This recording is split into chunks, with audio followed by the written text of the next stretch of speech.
Welcome back to Critical Thinking. This is a series of videos on how to conduct yourself constructively in public debates. Rule 47 is called Offer Something Positive. Criticism is good in critical thinking because you need to be able to think of objections to claims and arguments, but you should avoid only offering criticism of a claim, a proposal, or just the status quo. Like, for example, we're going to take as an example the U.S. criminal justice system.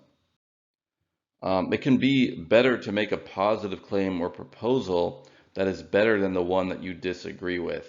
So make the criticisms, make the claims that the status quo is problematic or whatever, but it's also good, at least pragmatically speaking, to have a counter proposal of your own.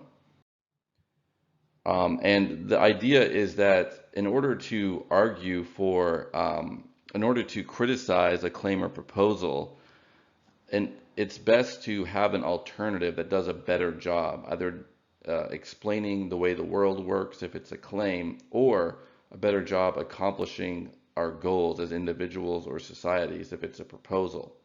Because when we're looking at the justification of competing claims or proposals, we're looking at which one does a better job of describing reality, or which one does a better job of accomplishing our goals. And just criticism can often benefit the status quo or the opponent's belief if you're not giving an alternative proposal that solves the problems of dealing with evidence or accomplishing our goals more effectively. So an example of failing to do this: because of its corruption, abuse of inmates, and out-of-control crimes committed behind bars, the U.S. prison system is the worst in the world and should be abolished. Now, even if it's true that the prison system should be abolished, it would be helpful in the context of most debates to also offer an alternative to help solve the nation's problems about dealing with crime and so on. So an example of also offering something positive is the U.S. criminal justice system should rely less on incarceration as a punishment and more on restitution to victims or their families. And that's just one example. But the idea is this is a way of actually making your case more persuasive to an audience by not only giving the criticism, but by offering an alternative that shows this alternative would be better in terms of accomplishing social goals at less of a cost. So on the one hand, only offering criticism is actually perfectly logically permissible.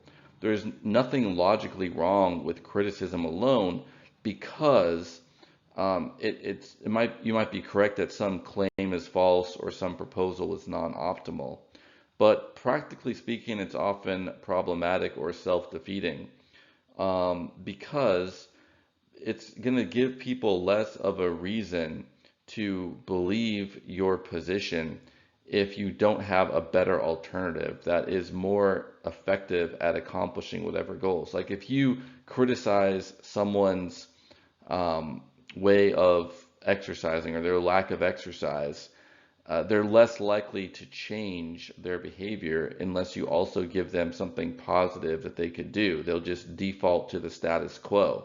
So a similar situation basically holds for a lot of arguments, both about claims, theoretical arguments, and proposals, practical arguments.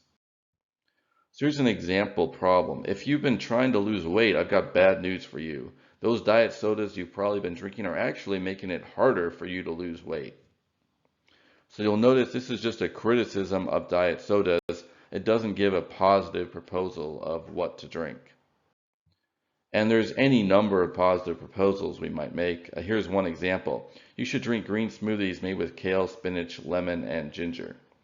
So on the one hand, there's nothing logically wrong with criticizing diet sodas, but in terms of the pragmatics of belief in public debates, it can be helpful to have positive proposals to give alongside your criticisms.